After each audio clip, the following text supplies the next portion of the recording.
अस्सलामुअलैकुम नाजरीन जी, मैं हूं नाइला भट्टी और आप देख रहे हैं न्यू बीबीसी न्यूज HD। आइए शामिल करते हैं आज की अहम खबर शामिल करते हैं जिला सांगड़ से हमारे न्यू बीबीसी न्यूज़ के रिपोर्टर जुमा खान बलोच की रिपोर्ट के मुताबिक सांगड़ में सब्जियों के निर्खों में तारीखी कमी। मटर, गाजर, बैंगन, गोभी, प्याज, टमाटर, गाजर, मटर बेकुदरती कीमतों में इंतहाई कीमत की किसानों ने मायूस होकर सब्जियों को इधर से उधर बखेर के ज़ाया करना शुरू कर दिया।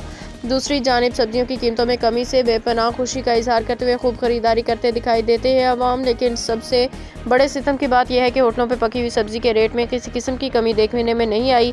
सांगड़ की शहरी अवाम ने मुतल्लिका हुकाम से मुतालबा किया है कि वो होटलों पर फरोख्त होने वाली पकी हुई सब्जियों की कीमतों में कमी करने के लिए होटल मालिकान को पाबंद करें कि वो कीमत नजरसानी करते हुए कीमतों में कमी करें। बसूरत दीगर इंतजामिया ऐसे मुनाफाखोरी करने वाले होटल मालिकान के खिलाफ कानूनी कार्रवाई अमल में लाएगी। अब तक के लिए इतना ही। मज़ीद खबरों और अपडेट्स के लिए देखते रहें न्यू बीबीसी न्यूज HD।